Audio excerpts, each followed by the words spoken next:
Welcome in to Check the Mic, presented by FanDuel. Steve Palazzolo, Sam Monson. We're live on YouTube. Happy Labor Day, everyone out there. Slightly pre-recorded here, though. Yeah. I'm on the road. I'm on the road this weekend, Sam, and I'm giving you Labor Day off, but we're live here on YouTube for all of our listeners and viewers. Excellent. I appreciate that, I guess. You're welcome. Yeah. You're welcome. Today, it's game week, man. It is game week. We have arrived to the week where there are NFL football games. So to understand our schedule, this is our last 9 a.m. Monday show until, I don't know, late February, mid-February? Yikes. Yeah. We had some early wake-up calls coming up here. If you're new to the show, 7 a.m. on Monday, we are live, up and at 'em. I think I've only overslept once. Yeah. Missed my alarm. But we're going to be there every week. It's rough in that it's very early in the morning. I do, however, think that for me now, it helps me beat the traffic in. Like the earlier, we're right in this window where the earlier I try and push it now, I'm like right into the teeth of rush hour traffic with that stupid junction across the bridge that causes hell. For the 7 a.m. show, I should miss that. It's going to be good. Right. You're going to get here in record time. So 7 a.m. on Monday, so a week from today, we're going to be recapping week one of the NFL. Wow. The other thing that is exciting for our viewers for that 7 a.m. show, last year we had a hard out at 9:30 a.m. So True. we had to be tight. We could only do 2.5 hours recapping every game on Sunday. Right now, we own the studio. Let's check the mic studio here, Sam. We might be here for 6 hours. Who knows? We had on Monday morning. A contractual hard out. Contractual in hard writing. out. We have to be out of that room by a certain time in the day. We were getting booted No out. longer. Booted out by the old landlords. Yeah. At 9:30. So next week, 7 a.m., a full slate of week one action. Who knows how long our shows get? It could be a 4-hour show every Monday. No limit. If we have the energy. So that's what's happening. 7 a.m. on Mondays starting next week, and then 9 a.m. Wednesday, 9 a.m. Thursday. The Thursday 9 a.m., that's new for us as well during the season. Just want to remind people, 9 a.m., we used to go at 10:30, I believe. So 9 a.m. on the Thursday to preview every single game. So we review every game on a Monday. We preview every game on a Thursday for the next week. And then Wednesday is a free-for-all. We do some shouty shows. We have special guests. We have biggest NFL news broken down. We do a lot of fun stuff on Wednesday. So that's what's happening here on Check the Mic. Nice. So it's game week. It's Labor Day. I'm finishing up my week one travel as we speak right now. Went to Atlanta. I don't know what happened in that South Carolina-Virginia Tech game, but it was epic. It was awesome. Yeah. Lenora Sellers did some stuff great that you guys saw this weekend. But today, we're going to do our official season preview. We did division previews. We went team by team. We've talked a lot this offseason. We've done over-unders. We've done plenty of stuff. But today, our official predictions. Now it's time to nail our colors to the mast and finally put our name next to some actual predictions that won't come true. And the last thing that I'm going to say here at the top, your chance to give us a bit of a rebuttal is between now and Wednesday. So you offer up your own bets, your own predictions for the season. Wednesday's your prediction show. So this Wednesday, day before opening night, we'll do our fan bets for the year. This is when we tell you the Chiefs are going to win the West or whatever. You're like, no, I'm a Broncos fan. I'm putting my name to it. Broncos are going to win the West, and they're going to have the number one seed, and Bo Nix is going to win MVP, right? Like that's the type of predictions and bets we're looking for. You put a little coffee on the line, and we'll put some merch on the line. Yeah, and the last thing to do is we're running out of time now. If you want to get into our season-long sleeper leagues for Pick'ems and the Survivor Pool, you can find the links to those in the Check the Mic Discord. You can find the link to that in the description of the show. So join the Discord, join the Pick'em Leagues, where you can compete against me, Steve, and Harry, Steve's son, for both Survivor and Pick'em all the way through the season. The winner of those leagues will get some Check the Mic merch, and generally good times are had.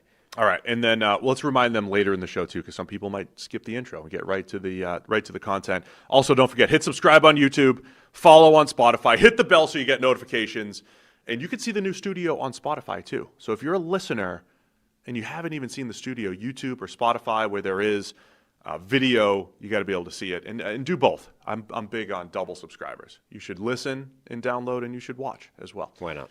All right. We're going to go division by division. Let's start in the AFC East.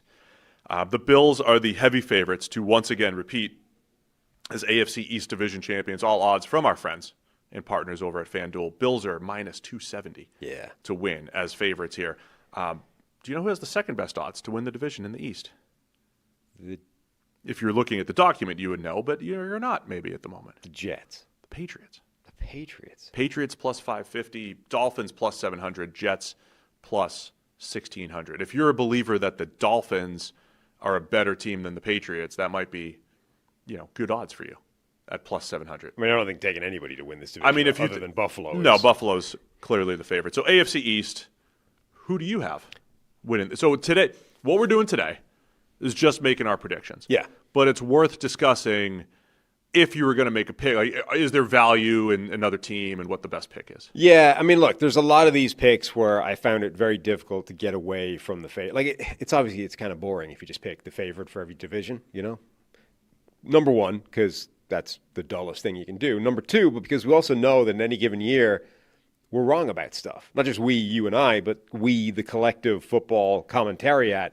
Every year there are teams that surprise and win the division when nobody saw it coming, and teams that stink when everyone thought they would win the division. And obviously trying to identify those teams is tricky because nobody sees it coming. So I've tried to do that in a couple of instances. There are other instances, though, where it's like I can't. Haven't. No, I know. You just picked the favorite along the way. But last year, I think the only two that I would have missed, I think I probably picked the Niners in the NFC West and the Bengals in the AFC North. I think everything else. Yeah, but it's always that 1 and 2, right? It's like I got to try and find the two that I think are going to go against the grain. And sometimes it's more the wild card teams like Washington nobody would have seen coming as a wild card team last year. So it's trying to see those coming and identify. So by definition, the one where you're at on your own is going to look ridiculous because that's the whole point. But in other instances, you end up just having to go with the favorite, and it's like I can't really see anything beyond that. So this is one where I cannot come up with a compelling reason why Buffalo will not win this division. So, spoiler alert, you and I are both taking the Bills to win the division. I think it's let's explain what do we like about the Bills this year, and then if they were to not win it, like what's the scenario, or is there another team that would make sense? So, Bills winning the East, I mean, they've been the best. Since Bill Belichick and since Tom Brady left, yes, it's been the Bills division. Right. And I think they're in a good spot again. I think the 2-year view of the Bills, letting some veterans walk, bringing a veteran back in Jordan Poyer, but they brought all the guys that they let walk a couple years ago, Tre'Davious White, Jordan Poyer. They let them walk. They got younger, and now they're grabbing them even later in their career, a little bit cheaper, but very good depth on this Bills team. Love the defensive line depth, and of course the reigning MVP in Josh Allen. Might be the Bills' year. We'll talk about that later. Yeah. The only thing, honestly, I think that could stop them winning this division is a Josh Allen injury. Even looking at, generally speaking, I think this is a pretty good roster. If there's a weakness, I think it's at cornerback outside of Christian Benford. Maybe that could be a problem for them and, be a thing that lingers throughout the season. Even if that becomes a significant issue for them, I think it's an issue that only shows up really in January. It's not the kind of thing that stops them winning the division. It's the kind of thing that stops them winning a Super Bowl. The only thing I think that could stop them winning this division is Josh Allen getting hurt for an extended period of time. It's also, would you say, they have the best odds of any division favorite. Yeah. That's not a surprise. No. The Josh Allen era, they had the Dolphins were challengers a couple years ago. The Patriots have been down, and the Jets have been down. Even though the Jets made moves to go get Aaron Rodgers, it's been a down division over these last few years. If there was going to be a challenger, I think, looking at the next three, the Patriots, we said there's this wide range of outcomes. If Drake May is really good and Mike Vrabel factor and all these offseason additions, maybe the Patriots make a run, but there's plenty of question marks there. The Dolphins don't feel as strong as they've been the last couple of years, but they have firepower on offense. And the Jets, look, they've got some talent too, but they feel like they're in the middle of a rebuild as well with Justin Fields as their bridge quarterback. So It's still not the strongest division here for the Bills, challenging the Bills at the top. It still looks like a pretty bad division. the Patriots do have quite a broad range of outcomes, I think. But even it's hard to see a world where their high end overlaps with Buffalo's low end. Like even the good version of the Patriots probably isn't as good as even a bad version of the Bills. The Jets will be a work in progress. I don't think that they'll be challenging this year, and who knows how long that'll take. And then Miami might be heading into the season with the worst vibes of any team in football. Like everything just feels bad about Miami right now. The whole thing just seems like a walking bummer. And I mean, McDaniel, I think, is pretty high on the list of like odds for first coach fired. So I don't think Miami is going to be challenging the way they have for the last couple of years either. This feels like this is the biggest lock, I think, of any of the divisions. Dolphins were catching strays, as they say. Everywhere. We were at Bills-Bears joint practice, and Bears media, they were saying, man, Dolphins were awful last week. Bills are much better. So that was just what we were hearing a couple weeks ago when we were at joint training camp practice. All right, so we're both taking the Bills in the East. Let's move on to the AFC North. The favorite is the Baltimore Ravens, minus 155, followed by the Bengals at plus 250, Steelers at plus 500, and then the Cleveland Browns, plus 3,300 to win the AFC North. Who are you going with as the AFC North champions this year?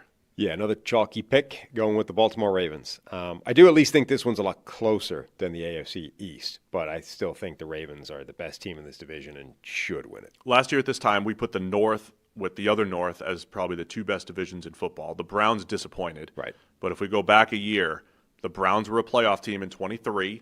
They were very good up and down their roster. They, had the issue of Deshaun Watson played quarterback last year. Yeah. Tough to anticipate him being that bad again. But the Steelers were very good early on, competitive throughout the year. The Bengals just missed the playoffs. Yep. Them and the Steelers right on the battling for that last playoff spot. And then the Bengals, so they had two playoff teams and almost three last year. It is a deeper division, but the Ravens feel like they're a step above these other teams. And the Bengals just got the Trey Hendrickson thing done finally before the start of the season. So, they've got their best defensive player back in the building. They're at least theoretically heading into the season on something of a high. I do think they might start well as well for the first time in years. They have changed their approach this preseason. They got the starters on offense, game action, and they look crisp. Burrow to Chase, T. Higgins in there. That offense looks like it might be able to hit the ground running in a way that it didn't a year ago. And, even if the defense isn't much better, if they just got that version of the offense all the way through the season, they are in contention for the playoffs. But Baltimore should have a very good offense themselves, and they actually have a really good defense as well. So I just think there's too much wrong with the Bengals team for you to give them the benefit of the doubt and say they're going to win the division. Similarly with Pittsburgh, like their defense might be amazing, but defense is inherently volatile in today's NFL. It's tough to bank on that, and we just have no idea what this Rodgers experiment is going to be. So everything you just described is what makes the AFC North so fascinating and competitive, though, is the Bengals have one of the best offenses. The Steelers could have one of the best defenses. The Ravens are just one of the best for the third, fourth, fifth straight year. Best all-around teams in the NFL. Few weaknesses. Solid on both lines of scrimmage. Two-time MVP Lamar Jackson. He could have been three-time MVP Lamar Jackson. Yep. Derrick Henry in the backfield. Kyle Hamilton, freshly minted as the highest-paid safety in NFL history as we record here. So days ago, got that nice new contract. So they have star power. They have depth. So the Ravens are the best all-around team. But the Bengals, with Burrow, Chase, and Higgins back and intact, and the Steelers with that defense that we've talked about, I mean, that front seven, the pass rush, when they're all out there, is as good as it gets. And then the Aaron Rodgers factor is still a wild card, right? I mean, I don't think he's lost enough physically that he's going to be terrible. He's got to play better than he played last year. But the Steelers, if they could play their ball control, Rodgers doesn't turn it over a lot, and they should have a really good defense, right? So that gives the Steelers a chance to be very competitive week in, week out. So I still think it's one of the better divisions. The Browns are rebuilding, but we're talking about one of the better divisions in football. It is, yeah. Look, the Steelers are a complete wild card in terms of they could be anywhere as opposed to wild card football team, though they might be that as well. I was on a panel at Circa, and the question was asked, like, what is the range of outcomes effectively for Pittsburgh? And I think it's incredibly wide. Like, I think the range of possible outcomes for the Pittsburgh Steelers has to include Super Bowl. And that doesn't necessarily need Rodgers to play like MVP Aaron Rodgers. If the defense is number one defense in the NFL and Rodgers is serviceable at quarterback, that could be a Super Bowl caliber team.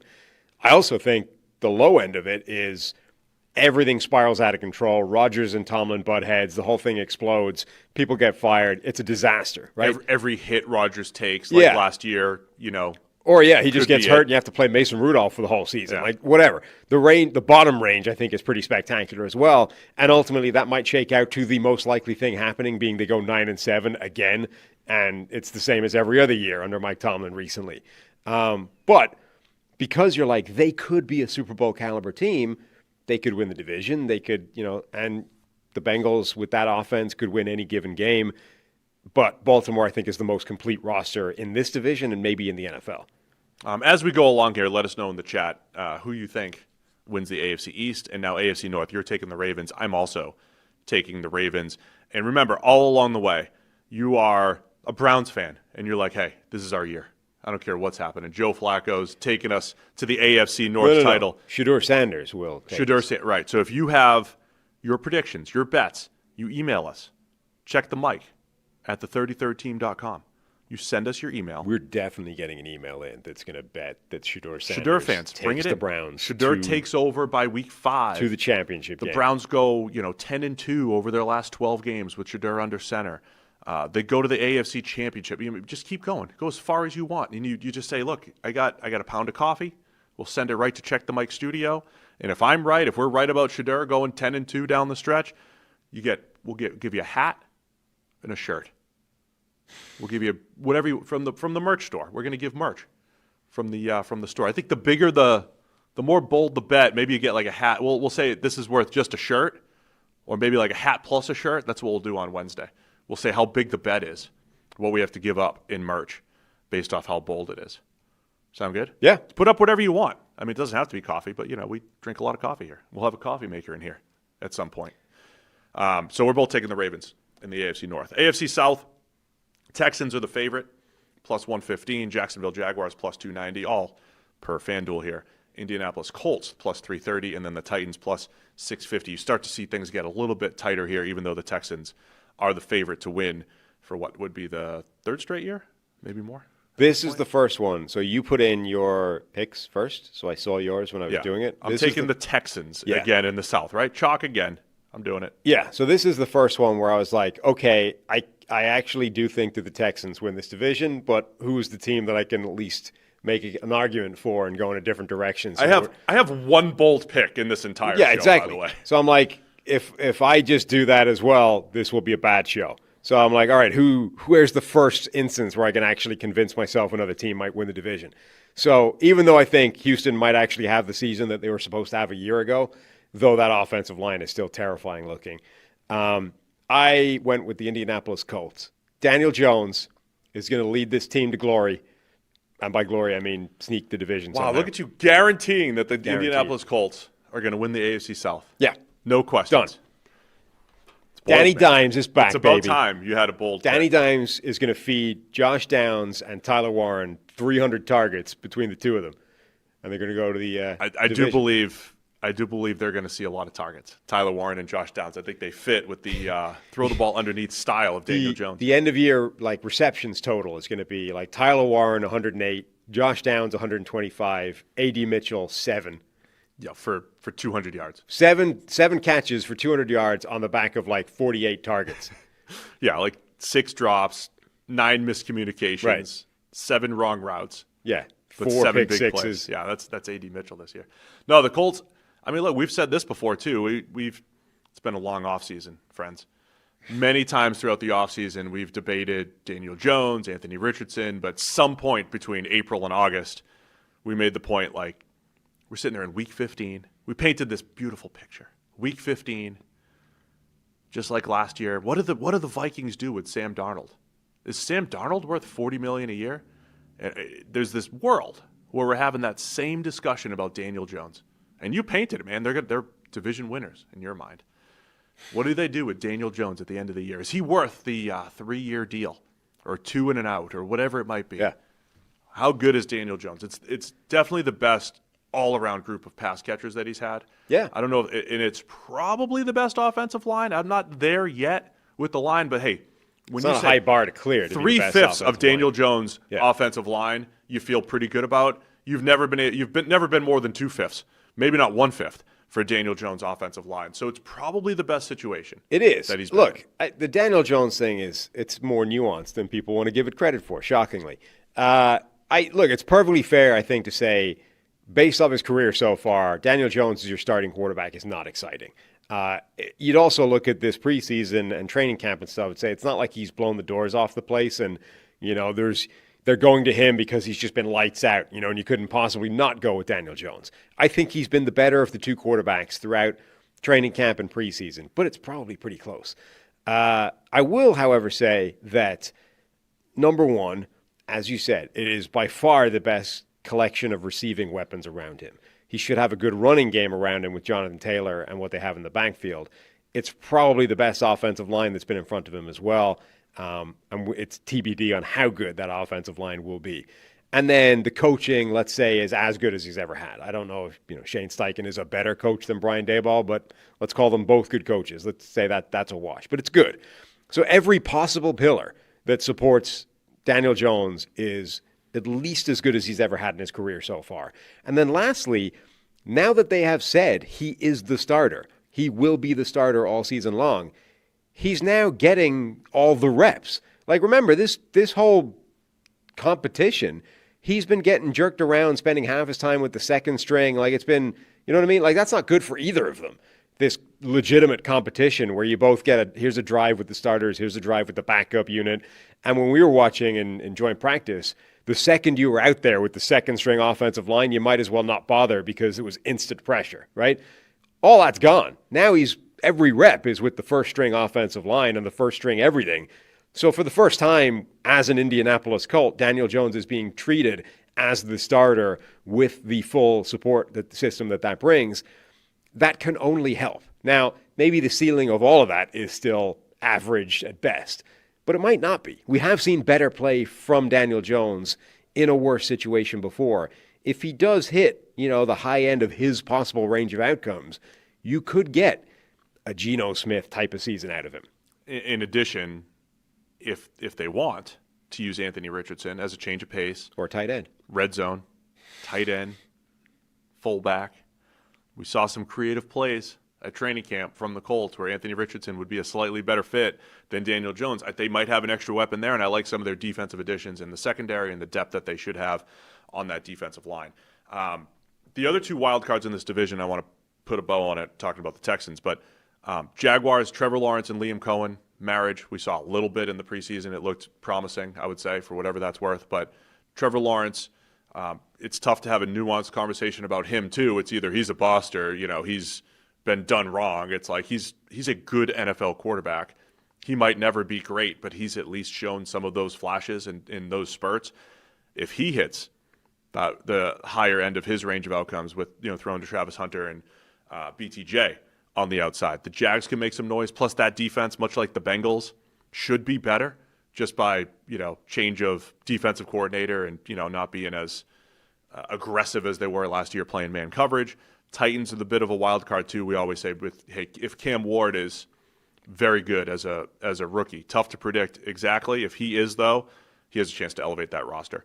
As far as the Texans, though, second straight year, I'll just double down on. I think they're closer to the top of the AFC than they are the middle of the pack. So I think they have the opportunity to be in that Ravens, Chiefs, Bills conversation. Bengals, if they defense is better, among the better teams in the AFC.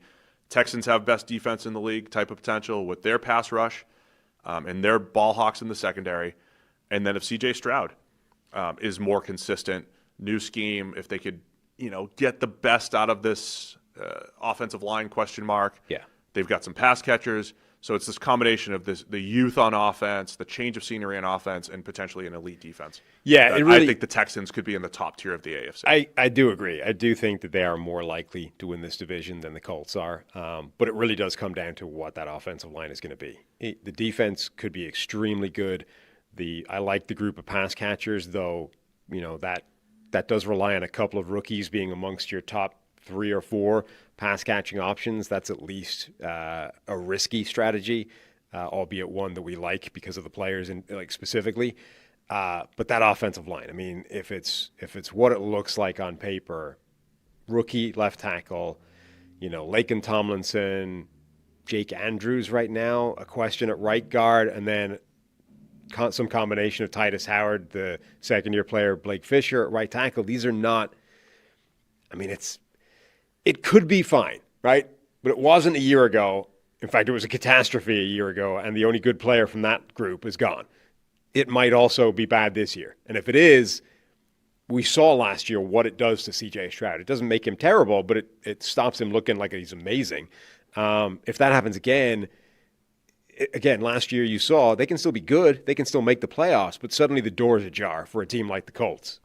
All right, let's go AFC West. And as I read out the odds here from FanDuel, is this the best value of any team? Kansas City Chiefs are plus 100 from FanDuel to win the AFC West. Denver Broncos plus 280, Los Angeles Chargers plus 310, and then the Raiders plus 1,200. What a fascinating division with Andy Reid and the Chiefs, of course, perennially good.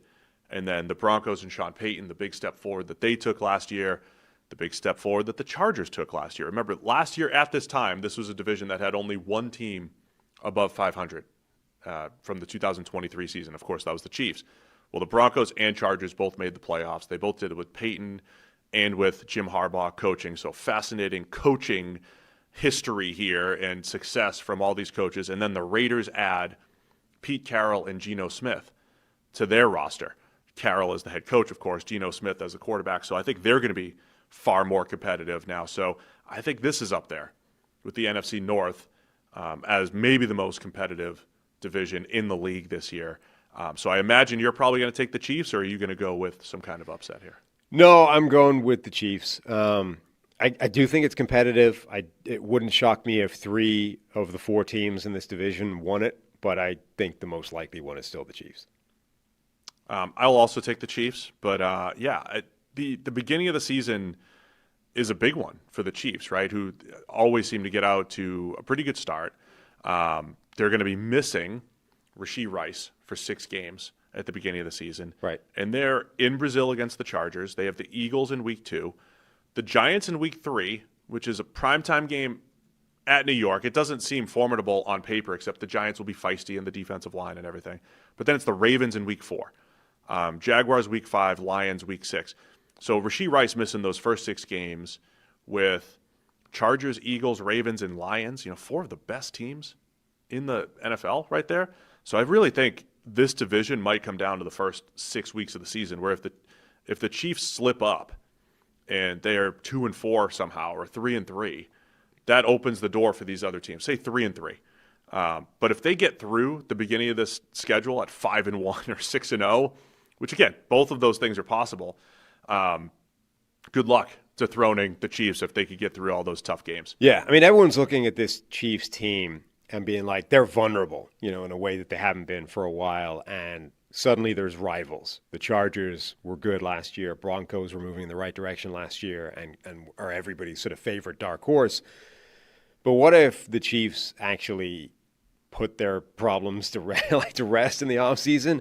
What if Josh Simmons is really good as a pass-protecting left tackle right out of the gate, and suddenly this wide receiver core, albeit without Rashee Rice for a while, like what if that gets pieced back together and Mahomes suddenly rediscovers a deep ball threat and, the explosive Chiefs from a couple of years ago are like back in the building? If Travis Kelce has actually done what he said he did, which is kind of realize that he let his standard slip a little bit and rededicated himself and actually is able to still look like Travis Kelce of old, there's definitely a world where the Chiefs are back being the Chiefs. Yeah, and they spent a lot of time working on their downfield passing attack, and they have the speed, a healthy Marquise Brown, a Xavier Worthy, Tyquan Thornton, 3 guys that are sub 4.3. Rashee Rice, when he comes back, is the underneath player. Travis Kelce looking slimmer. We'll see after one preseason forced missed tackle, which I think is a third of what he did last year. Look, and a focused Mahomes, then I don't know, man. They could be they could be dangerous again offensively, which they have. They haven't been dangerous the last couple of years. They've been good, but not dangerous. They've been a little bit more defense focused. Imagine if Mahomes is what unlocks Tyquan Thornton. It'd be hilarious. He's got some size and 4.3 speed, which we saw in the preseason. But again, division-wise, really competitive. I think the Broncos, you look up and down their roster, they're very good. Their question is going to be Bo Nix in year 2. And some of the inconsistency that he had, does he tighten that up? Because he was inconsistent early in the year, but it was much better down the stretch. It's an easy narrative with a young quarterback that you turn a corner and you're better. Yeah. If he carries that over, Broncos are solid across the board, maybe the deepest roster in this division. And the Chargers are similar, right? But they have Herbert at quarterback, and if they could get some playmaking help, if they have one of those rookies on the outside, Keandre Lambert-Smith or Trey Harris really step up opposite Ladd McConkey, a little more explosion on offense. They were very good defensively last year, and they have Harbaugh sitting at the top. Yeah, they're both relying on a lot of young players, would be the only real cause for concern. The Chargers obviously losing their left tackle as well, and Rashawn Slater is a big blow to them before the season. Yeah. But both teams, you're looking at them and saying they need a lot of young players to be pretty good. Denver, you've got the receivers beyond Cortland Sutton, again, whether it's Marvin Mims Jr., Pat Bryant, Troy Franklin. At least one of those guys needs to step up and be an impact player this year. In the backfield, you've got R.J. Harvey as well, who I think they want to be the lead back. If they don't, J.K. Dobbins is there. So that is at least a question mark. And then with the Chargers as well, it's still Ladd McConkey's great. Have you got a guy after him? Is it one of those rookies that you've got? Are you going to be able to get anything from Quentin Johnson this year? Those are the question marks for both those teams. And then last thing on the Raiders, competitive is the word I just keep coming back to. When they played, I know they could have beaten the Chiefs, and they played some close games last year, but they always felt like they were behind as far as quarterback situation, pass catchers, their ability to run the ball. With Ashton Genty in the offensive line, should be able to run the ball a little bit better. Geno Smith's going to keep them in games. Pete Carroll now is the head coach. Raiders are going to pull some upsets this year. I don't know if they're a 7-win team, 8-win team. Right. I don't know what they end up as. I think they're going to play some close games, though, and certainly not be a pushover like they've been at various points over the last couple of years. I mean, Pete Carroll basically didn't field a bad football team in Seattle. They were varying degrees of how far away from a championship are you, but he didn't field bad football teams. So this Raiders team is unlikely to stink. It might still be the 4th best team in the division, but I think it will be a lot closer to the rest of the teams than it would have been otherwise. So as far as division winners, you and I are both taking the Bills, Ravens, and Chiefs in their respective divisions. You took the Colts in the South. I took the Texans in the South. We each have 3 AFC Wild Card teams as part of our predictions. Who are your 3 wild card teams? My wild cards are the Denver Broncos out of the division we were just talking about, the Cincinnati Bengals from the AFC North, and then the Houston Texans, who ultimately I kind of think probably win the division, but didn't go with. I assume everybody's predictions are like this every year. They feel very much like what the last year looked like. It's tough to predict some of the variability. Again, but it's hard to find the team that comes out of nowhere because by definition that sounds like a ridiculous pick at the time. But, yes, the people who do that are usually they're diehard fans, right? Commanders fans were calling for them. Or just blind lucky, you know what I mean? Like anyone predicting Washington last year is not doing so because they had that is the sharpest football mind I've ever seen. They were able to read the tea leaves and realize that Washington was the team to emerge from a terrible-looking roster and actually become an NFC Championship team. They were just lucky. Yeah. They were like, I like Jaden Daniels. Washington got Jaden Daniels. Ergo, Washington will be in the championship game. You're saying the person predicting Washington, not the Commanders themselves. And while that is actually what happened, it doesn't mean that guy is a genius. It just means that they got lucky this time. That guy might not even exist. But my point is I have similar teams. I've got the Bengals and Broncos as you do, as wild cards. I have the Chargers, though, as my other team instead of the Texans. So we're only differing in terms of the Colts are getting in for me. They're not making it at all for you. And then the Chargers are making your wild card team, and I don't have them making the playoffs. Yeah, and so I'm going on a big limb. I've got the exact same playoff teams in the AFC as last year. As this year. Other than perfect. Steelers and Bengals. I've switched out the Steelers. Right. And put in which only Cincinnati. took like half a game to make happen anyway. And I was bold last year. I picked Bengals Eagles in my Super Bowl last year. You can do that again. I was half right. What if I'm half right again? If I'm half right again in my Super Bowl prediction with some fun stuff's going down. It's going to be fun and entertaining. So those are our AFC picks. We'll get to the NFC in just a minute here. But first, FanDuel's getting you ready for the NFL season with an offer you don't want to miss. New customers can bet just $5 and get $300 in bonus bets if you win. That's right. Pick a bet $5, and if it wins, you'll unlock $300 in bonus bets to use across the app. You could build parlays, you could bet player props, you could ride the live lines. Whatever your style, FanDuel has you covered. The NFL season is almost here. The only question is, are you ready to play? Visit FanDuel.com/CTM to download the FanDuel app today and get started. Look at that. We got our own site there, FanDuel.com/CTM. Must be 21 plus and present in select states. For Kansas in affiliation with Kansas Star Casino, or 18 plus and present in D.C., Kentucky, or Wyoming. First online real money wager only. $5 first deposit required. Bonus issued as non-withdrawable bonus bets, which expire 7 days after receipt. Restrictions apply. See terms at sportsbook.fanduel.com. Gambling problem? Call 1-800-GAMBLER or visit fanduel.com/RG. Call 1-888-789-7777 or visit ccpg.org/chat in Connecticut or visit mdgamblinghelp.org in Maryland. Hope is here. Visit gamblinghelplinema.org or call 800-327-5050 for 24/7 support in Massachusetts, or call 1-877-8-HOPE-NY or text HOPE-NY in New York.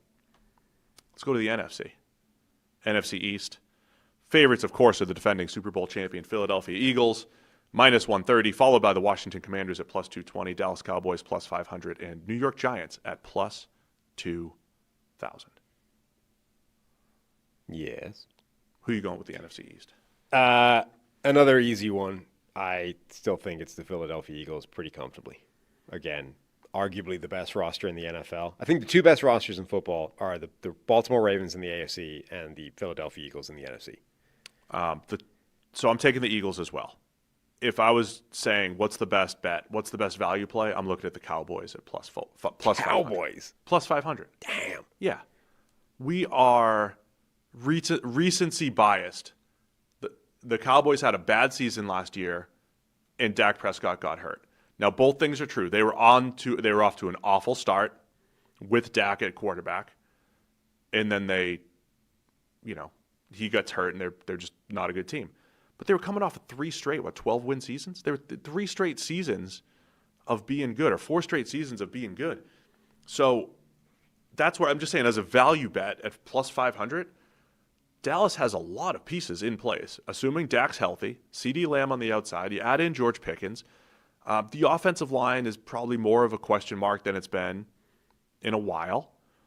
And then defensively, as of record time here, Micah Parsons is still on the team. That could screw up this entire broadcast. Not a chance. But they have Micah Parsons, and they have multiple young pass rushers on the other side. They still have a ball-hawking secondary. They don't have Dan Quinn anymore, right? They didn't last year.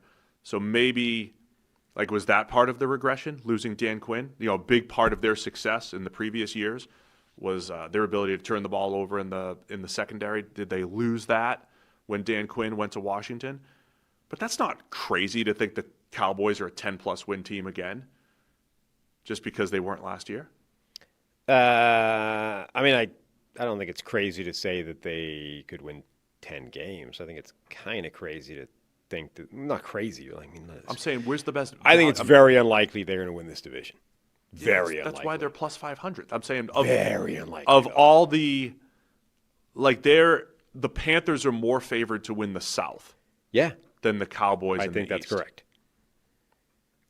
I think less things have to happen for Carolina to win that division. I understand the South is easier, right? And the Cowboys have to overtake Washington and the Eagles. But I think the Cowboys are better than the Commanders this year. Oof. All right. I'm just going to go full regression on the Commanders this year. Okay. So, look, I'm taking the Eagles in the East. I'm just saying, don't sleep on the competitiveness of this division as well, including the Giants being feisty up front with their defensive line and what they could do at quarterback as well, with Russ and or Jackson Dart getting the ball to Malik Neighbors. Yeah, look, I think the division might be more competitive than people are giving it credit for, but I think the Eagles are comfortably the best team within it. Washington does kind of scream regression in a variety of different ways. I worry if they can back up the season they had a year ago, even with the veteran additions of, Laramie Tunsil, Deebo Samuel. At least they got Terry McLaurin signed and got him back in the building and happy. And look, the couple of things that make me push back against that. They might be primed for regression because overall I don't think the roster is that great. However, Jaden Daniels might be special enough to offset any weakness they have on the roster. He was last year. That doesn't mean he will be every single year of his career. That's a pretty tough magic trick to be able to do. But he might be that good.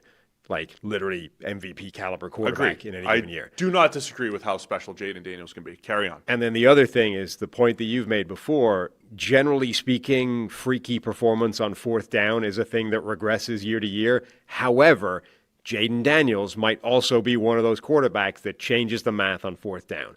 Number one, Dan Quinn looks like he's going to be consistently aggressive on fourth down, so they're going to continue with that super aggressive thing, which generally I think is a good thing for fourth down success.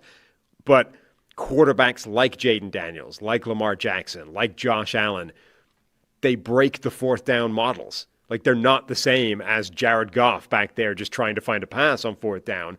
He can try and find a pass, and if the pass isn't there, he can run the ball and evade a guy and make the first down that way, or they can call a run for him and he can make a guy miss in the open field. Like he changes the math. So a lot of people are looking at that fourth down success from a year ago and being like, well, that's not going to happen again. It might.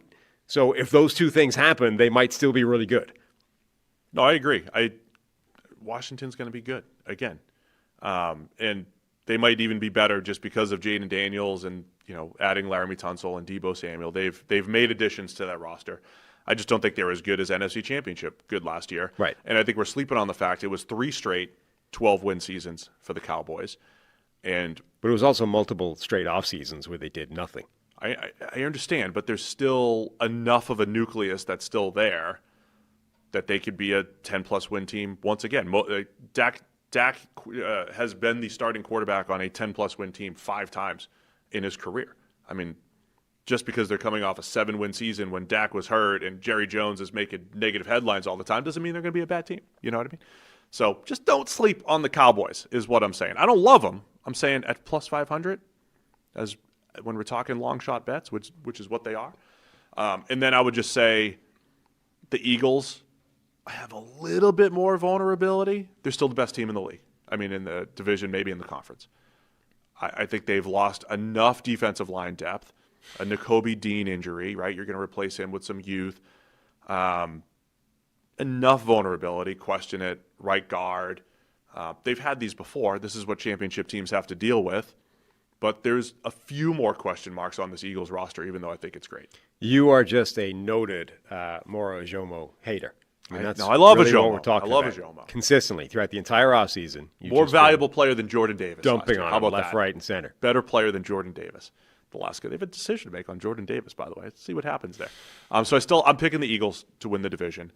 But I think it's going to be fun, man. I think the Commanders with Daniels, the Cowboys will be better than they were last year, and the Giants. I keep using the word feisty. I have a feisty team every year. Usually after the fact, we'll see who the actual feisty teams are. But the Giants with the defensive line, defensive overhauls, maybe a little better offensive line. We'll see. But probably better quarterback play with Russell Wilson under center, at least for a period of time. Wilson's looked pretty good. Everyone's focusing on Jackson Dart correctly because, he's the future and the future might be soon. But Wilson's actually he's looked pretty good in that offense so far. And, yeah, again, Brian Daboll's a good head coach, a good offensive mind. And Russell Wilson isn't that far removed from being a very good quarterback. And obviously his ceiling has been pretty spectacular. I wouldn't completely rule out the idea that Russell Wilson plays well in this offense and we don't see Jackson Dart this year. And actually the Giants are pretty good with Russell Wilson at the helm. It's not the craziest thing that could happen. And as we've said many times, the story of their season will be the beginning of the season. They play the Commanders and Cowboys the first 2 games, then the Chiefs, the Chargers. That's the thing working against the Saints, them is they have an then the Eagles. They have an absolute bitch of a schedule. 5 out of the first 6 games, really difficult. I mean, if they're 2-4, 1-5, I mean, if they're 1-2, it's New York, man. I don't know quite. They're calling for Jackson Dart immediately. I don't know quite how they've achieved this, given that they were not good a year ago, but they have one of the hardest schedules in football for some reason. Yeah. And one of the 3 that actually is materially harder than everybody else's. They play a playoff team in 6 out of the first 8. The other 2 are the Cowboys, and then the Saints. So, yeah, I mean, if they're 4-4, then it's like, all right, the feisty Giants. The Giants are more competitive than they've been in 3 years. If they're 2-6, somewhere along the way, I think Jackson Dart is coming in. So we're both taking the Eagles in the NFC East, right? Yeah. NFC North. Detroit Lions starting to get a little bit tighter. Look at the top here. Detroit Lions are favored at plus 170. Green Bay Packers at plus 220. Minnesota Vikings at plus 290. And then the Chicago Bears at plus 550. This is tight. Last year, we were saying, hey, this might be the most competitive division in the NFL. Mm-hmm. It was. Every team started 4-2 at one point, right? And every team in this division had the best point differential 6 weeks into the season, if you remember. And then from that point, the Bears didn't win another game until January. And then the Lions and Vikings were sitting there playing a Week 18 game where the winner was the number 1 seed and the loser was the number 5 seed. That's how good this division was, and the Packers also made the playoffs. So they had 3 playoff teams, right? Packers made it? Yeah. Mm-hmm. 3 playoff teams, the number 1 seed in the Lions, and almost the number 1 seed in the Minnesota Vikings. Yeah, and I think it will be one of the strongest divisions again. Again, this is the next time where I twitched and went with a non-favored team to win the division. Oh, you did? Yeah. I still think the Lions probably win it. But earmuffs, Lions fans, we still believe in you. Yeah. We still love you. Sam? I still think they probably win it. But I decided, for the sake of variety on the show, I went with the Green Bay Packers winning it. I do kind of wonder, and this is ridiculous knee-jerk reaction off the back of preseason, especially given we didn't love him as a prospect. But I honestly wonder if Matthew Golden transforms that offense and we get high-end version of Jordan Love back for a full season, healthy, and suddenly, the youngest roster in the NFL for the last 2-3 straight years actually takes a big step in the right direction because they found a number 1 guy on offense. They could win this division. Third straight year, the Packers have been the youngest team in the league. Yeah. Which, the narrative a couple years ago, as they grow together, it's like, well, they keep getting younger. I will take the Lions to win the division. But I think the Vikings are a fun bet at plus 290 because I think if you were stacking rosters, it's Lions then Vikings, and it's kind of close, to be honest. I think the Vikings roster is close. You have the Adam Thielen added at receiver, so they've got pass catchers, improved offensive line, loaded defensive line, and what they've done with Brian Flores. Their wild card is J.J. McCarthy. We don't know. If Sam Darnold was back in Minnesota, here's a fun thought exercise. If Sam Darnold was back in Minnesota, are they up there with the Lions with the same odds to win, similar odds? Maybe. Just because it's a 1-year known commodity with Kevin O'Connell and the pass catchers and everything, but the unknown of J.J. McCarthy.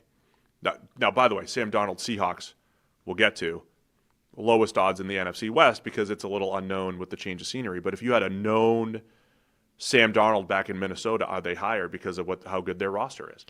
I mean, I do think that if Darnold was back in Minnesota as a starting quarterback, and that wasn't the question, I think we would be spending much more attention focusing on their cornerback group, which is not good.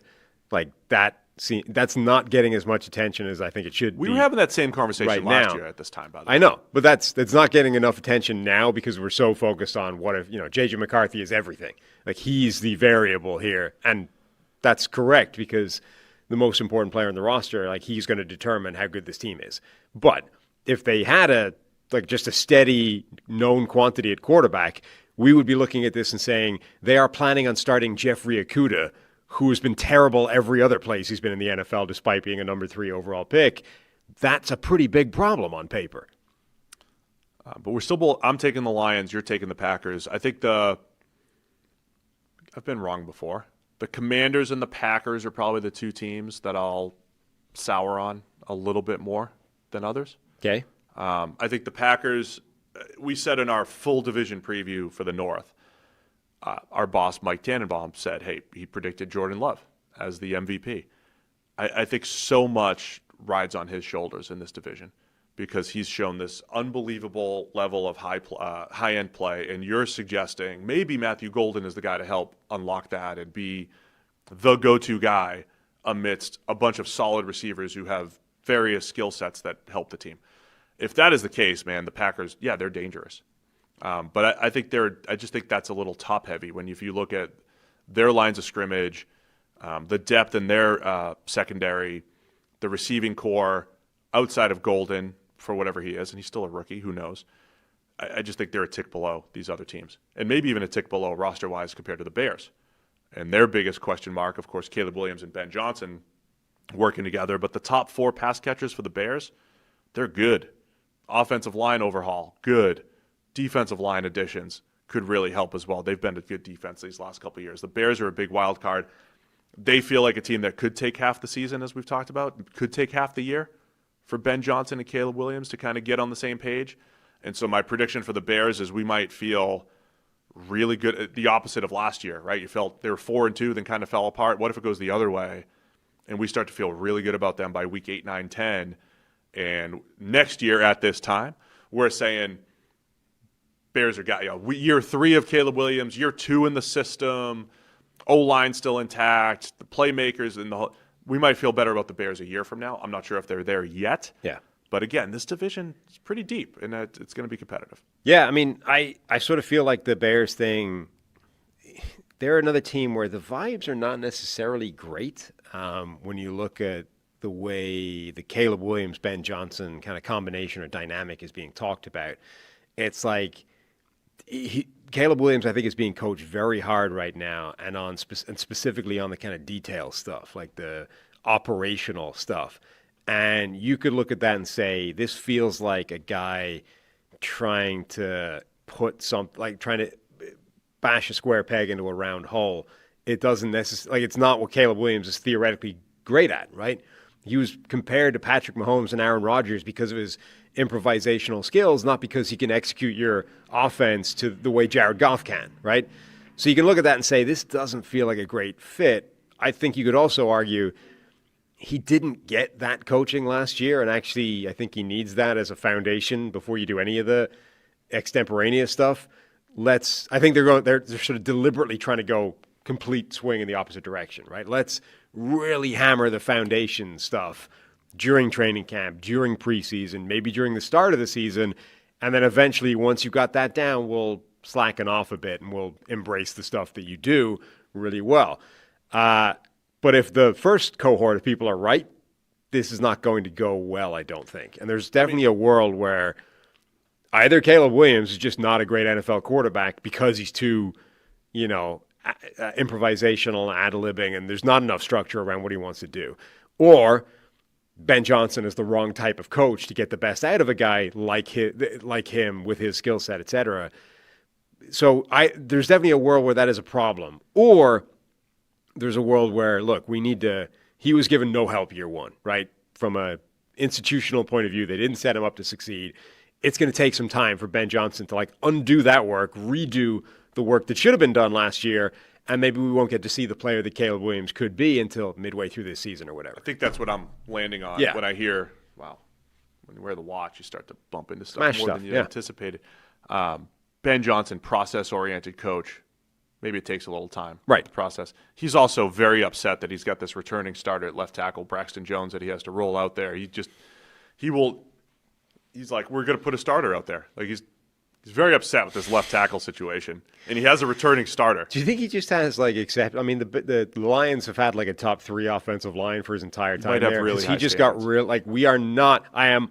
It's unacceptable if we're rolling out anything less than a top 5 offensive line. And then we have to touch on the Lions because you got to keep the lights on here. Pay the bills. Missing Ben Johnson. Missing Aaron Glenn. And I know on one hand you could say, well, the Eagles had 2 new coordinators last year. But that was a year removed from trying, the heir apparents of new coordinators, and that fell apart. It was a year removed from the first time it happened where it was a catastrophe. So, look, our friend Josh Pate, when he talks about college football, says question mark doesn't mean weakness. Question mark doesn't mean it's going to be bad. So when we say question mark, it's an unknown, right? Yeah. It can go either way. So this is an unknown for the Lions, who still have a great roster, have incredible depth, but they have no Frank Ragnow at center. They have 2 new coordinators. They have as of record time, I don't know if they've signed Zadarius Smith or Jadeveon Clowney, if they've brought in another edge rusher opposite Aiden Hutchinson, but that would be a question mark heading into the season for the Lions. So I would just say they have a few more questions than they'd certainly had last year or maybe even the year before. The Ben Johnson thing, though, also doesn't necessarily have to be. So I think, generally speaking, losing Ben Johnson will be a downgrade for the Detroit Lions, right? Yeah. I don't think that's a particularly controversial statement, but it doesn't necessarily mean that it will have an instant impact. Like, we have been talking about last year's Chicago Bears regime as still having a lingering after effect because of what they didn't do for Caleb Williams. I think you might get a similar story in the opposite direction for the Detroit Lions. Even though they're losing Ben Johnson, the work Ben Johnson did for the last couple of years of being detail-oriented and process-oriented and like hammering the details and the fundamentals into this group, I mean, I don't think that disappears overnight just because he's not there anymore, and they might not be doing it as much now. Most of that team, most of that offense was there for the last couple of years, right? They went through the Ben Johnson installs, the details. And even if they've slackened that off a bit now, like, they didn't lose all that muscle memory. So that's the type of impact that might not have an instant negative, that might actually have some carryover. So at the end of the day here, I'm taking the Lions to win the North. You're taking the Packers, just to mix things up here. NFC South, Tampa Bay Bucks, once again the favorites, minus 105.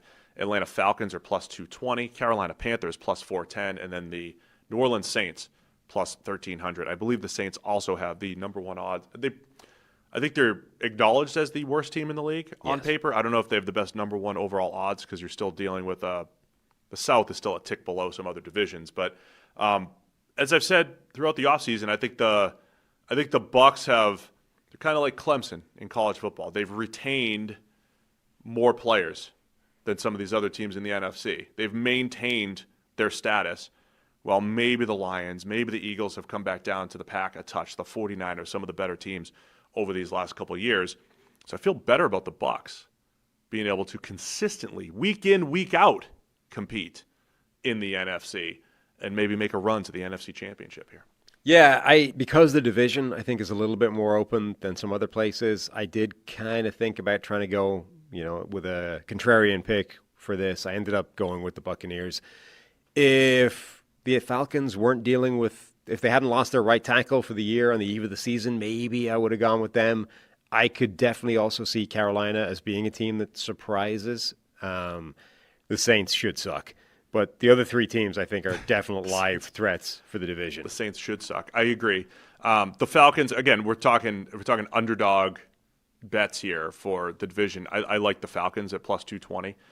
It is wild how you and I talk about creeping back toward average and having fewer question marks on the offensive line. But when you lose 1/5 of your offensive line, when it goes from a known commodity in Caleb McGarry to he's out for the season, and oh, by the way, his backups are banged up and they're picking up Mike Jarrell off waivers or in a 7th-round conditional pick here from the Seahawks, and it's Christian Wilkinson as the Christian Wilkinson. I mean, that's who the right tackle is. Yeah, I mean, there's just it's one thing. Elijah Wilkinson. It's one thing to have. I never screw up names, guys. You go from having not a problem to almost certainly having a weekly problem at that position, and that it's not insurmountable. I mean, you can have one weak link on an offensive line and still be a pretty good offensive line, but it does mean that now every single week, Zach Robinson, every single week the Falcons coaching staff is having to factor in the right tackle in a way that wasn't the case a week ago. So I apologize. I never screw up names here. But yeah, never, ever. Darnell Mooney dealing with injuries in the preseason as well. So as far as bets and high ends, I think when the over-under for the Falcons was intriguing because I think what we saw from Penix down the stretch, the aggressiveness that he has. Zach's aggressive. Just like Sean McVay, coming from that tree, Kevin O'Connell, those guys take shots and manufacture shots down the field. I just think this Falcons offense could be really good. Bijan and Algier as a 1-2 punch in the backfield. So I think the offense could be really good. The Falcons, it's going to be a matter of that pass rush being better, finally, with the two rookies and some of the additions there. So, yeah, it's Elijah Wilkinson at right tackle. I said Christian earlier. But our friend Brandon Thorne, I forget the exact fall, but it was something like 7th or 8th all the way down to 15th or 18th in his offensive line rankings, just losing McGarry. And it's not because McGarry's special. Right. It's because the drop-off to a second, third, fourth string or waiver wire type of tackle is significant in this world. So one player does make a big impact. Unless you already have one of those guys, right? One of those good swing tackles that are pretty rare. Unless you have one of those guys sitting on the roster already and you suddenly lose a starter, the eve of the season, and you've got to start looking around the league and trying to find an answer, I mean, you're in trouble. So I think the Falcons have a shot there. Like you said, the Panthers, if Bryce Young continues to take a step forward, throw into those young receivers. I could see that offense being very good. Yeah. The defense looks like it should still be pretty bad. That's obviously not great. But that's the same situation as the Bengals, who we're talking about. They could be one of the best teams in that, that division or conference. I don't expect the Panthers to be as good as the Bengals offense, but it could be very good. They're another one of those teams that end of the year we might be saying, okay, upward trajectory next year. For the right? Yeah. The youth, all their receivers are young and on their way back. Pass rushers are young, and then another year of young Bryce, continuing to progress. Where we say, okay, one more year for the Panthers, and then for the Bucs, continue to just draft good football players, as we've said. Emeka Egbuka looks like he could be a star, added to an already deep wide receiver core. Of course, they've needed that with Jalen McMillan, Chris Godwin injuries. If they could survive early on, once they get Wirfs back, Chris Godwin back, that looks like a roster that's up there with the best in the NFC. Every quarterback is a wild card, but when we talk about Baker Mayfield, a little volatility to his game when he takes care of the football. They're just a much better football team, and him and Mike Evans get hot, they could take over games. I think the Bucs have a chance to go on a run this year. I mean, you can say this basically every year of Baker's career, but I wonder what the change in coordinator is going to do for him this year. Yeah. what this one is. And usually you either have a coach-killing quarterback, like Jay Cutler had a coordinator per season, and it's like none of these guys could unlock Jay. Right. And you could easily say that about Baker at one point, but he's also had – I mean, this is interesting, right? He's had maybe the best year under Stefanski of a quarterback, the best year for Liam Cohen, and helped Dave Canales get a job. Best year for Canales. So he's the head coach maker. He's done both. He's a coach maker and a coach killer all at the same time. Never know what you're going to get. Now, Baker's trending in the right direction these last couple of years. Yeah, but it's wild. I mean, he's got some absurd record of coaches per years, per seasons or whatever in his career. And that doesn't seem to be changing anytime soon. It's either he's getting them fired because he's playing terribly, they're coaching terribly, the whole thing's exploding, or he's getting them made into head coaches because he's having a good year, and they're like, that guy unlocked Baker. Either way, it doesn't change that every season Baker's coach changes, and there's nothing he can do about it. So we're both taking the Bucs here in the NFC South, favorites at -105. Wrapping it up with the NFC West.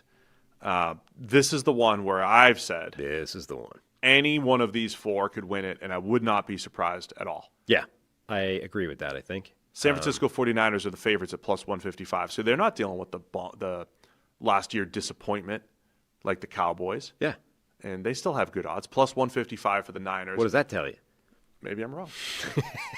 Rams +210, Arizona Cardinals +380, Seattle Seahawks +500. I agree with you. I think any four of those teams could win the division, and it wouldn't blow my mind. I think the Seahawks are absolutely live threats. I ended up going with the Rams, and that's assuming Matthew Stafford's back remains healthy enough for him to at least play most of the games. I expect it to be a thing that we're talking about all the way through the season. Oh, Stafford's on the injury report again. Oh, is this the week he's off? If he's playing, the Rams win this division. Every time he takes a hit, I mean, it's not Alex Smith back from a leg injury level of cringe, but it's in that, like last year with Rodgers. Sure. Rodgers was coming off an Achilles, and he's 40, and every time he took a hit, he was slow getting up. It's not even the hits. It's old man runs from athletic defensive linemen. You're like, get rid of it. Just throw it away. Yeah. Just don't let the man jump on your wrecked old 40-year-old leg. If I knew we were getting a healthy Stafford with the addition of Devontae Adams, who's also older, but man, I feel like he could play. Mm-hmm. Him and Puka as the 1-2 punch, the young defensive line, and what they did defensively last year down the stretch.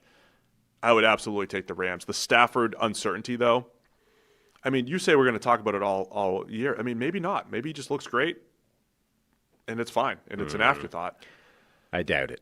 But if I knew he was healthy, I'd probably go with the Rams. Yeah. But you're taking him. I'm taking him, even though we don't know he's healthy. I would say so. I'm going to take the Seattle Seahawks, who when I chose them, I did not know that they had the worst odds, because I really think they're in the small group of teams that I think could have a top 2 or 3 defense. They're in that mix. I love their defensive depth. I love the defensive line depth. I like year 2 of Mike McDonald as head coach with his system.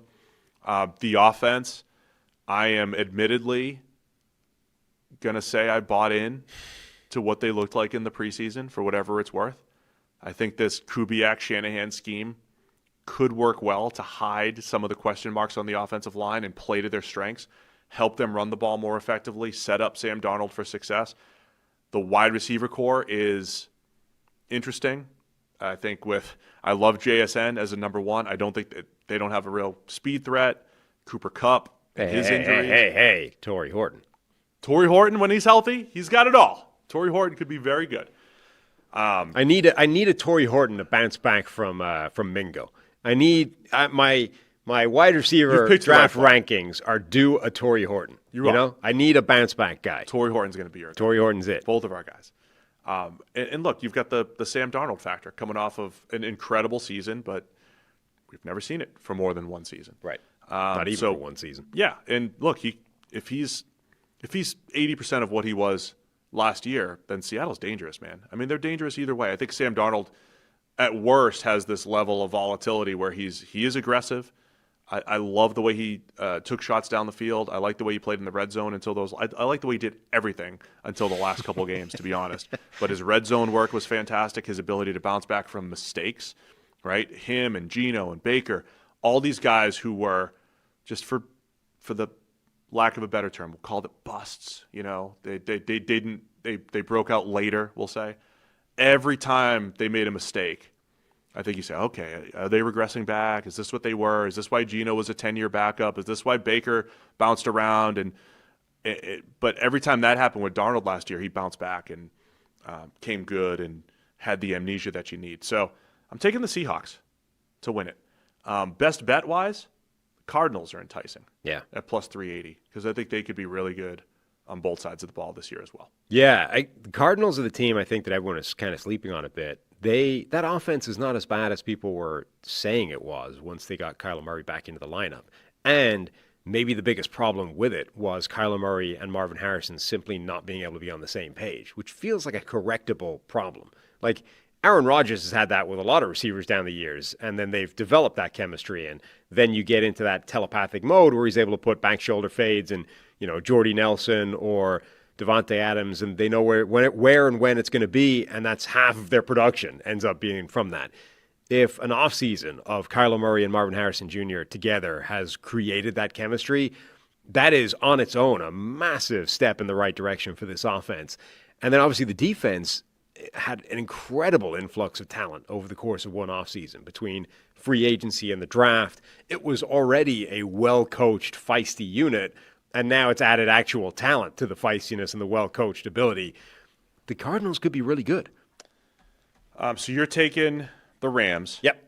I'm officially taking the Seahawks. Just to touch on the Niners really quick. Another team where, like, when you deal with a down season, maybe you forget how good they are potentially. And they're not what they were 2 years ago when they were in the Super Bowl. But Brock Purdy's still good. Healthy playmakers, when they're healthy, when they all get back together, they're pretty good. Offensive line's good enough. Defensive line's a big question, but they've got some rookies and Bryce Huff. They've got pieces to maybe help that. I just think you're dealing with a Niners team that has far more question marks than they have over the last 3 or 4 years. Yeah, particularly on defense, I think. I think the offense actually has most of the pieces in place to still be really, really good. The defense, though, is reliant on a lot of young players playing, not just a lot, but they need them to be pretty good. Otherwise, again, problems. All right, so let's go NFC Wild Card teams. We have our division winners. Yep. Your picks, your division winners. You have the Eagles, Packers, Bucks, and Rams. Mm-hmm. I have the Eagles, Lions, Bucks, and Seahawks. Where are you going with your NFC Wild Cards? So the two teams coming out of the NFC North that didn't win the division for me, Lions and Vikings, I have them both making wild card spots. And then the 49ers are my other wild card spot coming out of that division. I think their offense is too good for them to not make the playoffs. So still a somewhat believer in the Niners, even not having them to win the division. Yeah. I have the Vikings also as a wild card there. So I have the Lions and Vikings coming out of that division. You have the 3 in that division. Yep. I have the Cowboys as a wild card. Put my money where my mouth is. You did? Well, sort of. Well, as wild cards. Yeah. And then the Falcons as a wild card. So I send your bets in. Packers fans, Commanders fans, if I am sleeping on your teams too much, I don't have them in the playoffs this year. And Cardinals, I hate not having the Cardinals here because I could see them having a really good season. So Vikings, Cowboys, and Falcons, wild card for me. We'll get to our division picks. Are we going all the way through? Where do we have this? Okay, we'll do that later. We're going to pick. So later on in the show, we're going to do our individual picks, individual award picks, and then we'll pick our AFC, NFC champion, and Super Bowl champs in a minute. But first, quick break to talk about our friends over at Root Insurance. Root Insurance believes that good drivers deserve better rates. So they've created a new kind of car insurance that rewards good drivers in an easy-to-use app. Traditional car insurance companies focus on demographics like age, zip code, occupation, and credit score to price your coverage. But when Root offers a rate, your behavior behind the wheel gets more weight than any other single factor. They don't use occupation or education level to negatively affect your rate. While you drive, Root gathers and analyzes data from your smartphone sensors, and after a few weeks, you'll get a car insurance quote based primarily on your driving. Save up to 44% off your initial Root quote after you take the test drive. If you need a tow truck, jump start, or if you lock your keys in your car, Root will cover the help you need to get back on the road when you opt into roadside assistance. The Root app makes it easy to edit your coverage, update your policy, or file a claim in just 3 minutes. You can get started today at Root.com. So now we're going to go to the individual awards, and we'll circle back to our Super Bowl picks. So we're going to start with the MVP. Your favorite award, Sam. We'll have a Check the Mic Player of the Year later as well. Yeah. Who wins MVP this year? God, I hate MVP. Patrick Mahomes. Patrick Mahomes is my MVP pick for every year of his career. As long as he's there, I'm starting with Mahomes. Okay. Will he win it every year? No, of course not. Is he the most likely to win it in any given year? Yeah, probably. I mean, not according to the odds. The odds have Lamar Jackson plus 430, Mahomes fourth at plus 650. Lamar, Josh Allen plus 600, Joe Burrow plus 600, Mahomes 650, Jaden Daniels plus 1,000, Justin Herbert plus 2,000. If I had to pick a long shot, Baker Mayfield. I don't know what the long shot is. Wow. Baker Mayfield would be the long shot. MVP Baker would be amazing. This isn't shouty show like, I'm choosing Baker Mayfield and it's set in stone, right? I'm taking Joe Burrow this year, though. Burrow gets the first one. So plus 600, he's going to put up big numbers. There's no signs that this defense is going to be improved yet in the preseason.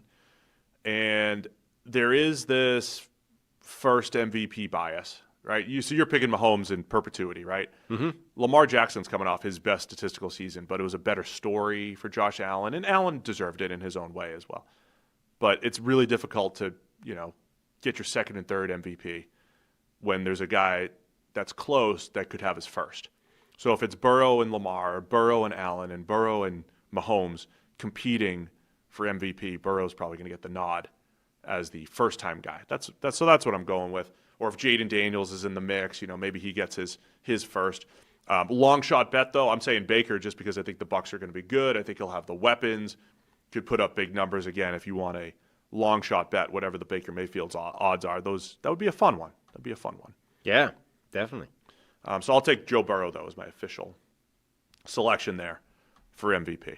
All right. How about Offensive Player of the Year? Offensive Player of the Year, I'm going with Derrick Henry.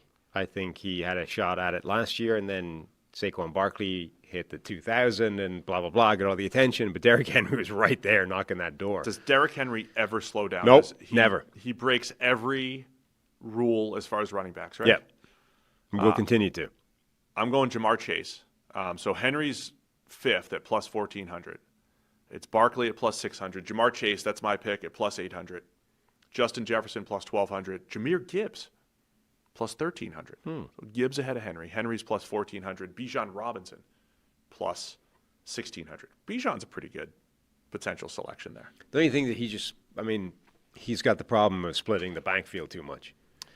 Yeah, there were games last year where they gave him a little bit more of the workload. It'll be interesting to see what they do with Algier. Last year of his contract, do you just run him into the ground? How much do you want to take Bijan off the field? I'll take Jamar Chase, though. Triple Crown winner last year at receiver, and could see him putting up huge numbers again. It coincides with my MVP pick as well in Joe Burrow. Defensive Player of the Year. I've got my own pick every single year. Where are you going with Defensive Player of the Year?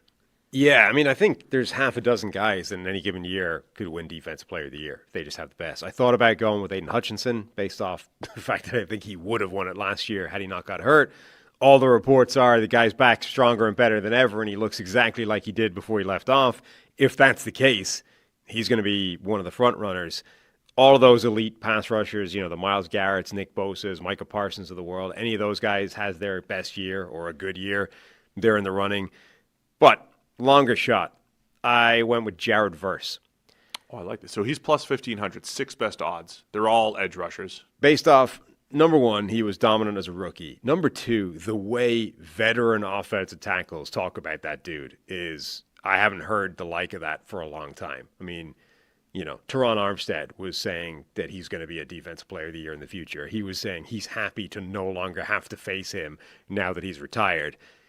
They don't talk about guys like that generally. Right? This is not a thing offensive linemen do. Like, man, that guy's scary. But that's what they're saying about this kid. I think Brandon Thorne mentioned it when he was on our show talking O-line, D-line. He did it with just pure power in the bull rush. Like most guys round out their game. They're just speed guys who have to add speed to power, bull rush, counter moves. He's just overpowering, like you're saying, like NFL offensive tackles. That'll set up everything else. They have to get ready for his bull rush every single snap and be prepared to get trucked. So, yeah, that sets up Jared Verse for success. I'm going to keep taking Micah Parsons for Defensive Player of the Year. I think I did last year. Motivated by spite? It's somehow, I think the NFL Top 100, it's such a weird list every year because it's the best players heading into this year, but it's all based off recency bias. It's all the last thing that we saw. Parsons dealing with injury last year.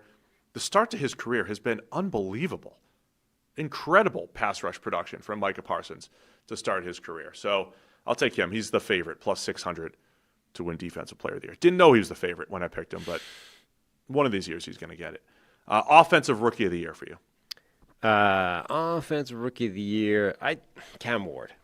Look, quarterback does well year one. I think he has an inside track to Rookie of the Year. So if Cam Ward looks halfway decent, I think he wins. That's fair. It's funny because I just went with initial instinct. I didn't look at the odds here. And I said Emeka Egbuka from the Bucs, and he's not even in the top 5 or 6 among Offensive Rookie of the Year candidates. Cam Ward's second at plus 300. Ashton Genty's number 1 at plus 250. Running backs have, if they put up a lot of touchdowns and just get carries, they're always in the mix. And Marion Hampton's third at plus 900. Travis Hunter at plus 1,000. Is he on the Defensive Rookie of the Year list too? He is plus 1,300 to win Defensive Rookie of the Year for Travis Hunter.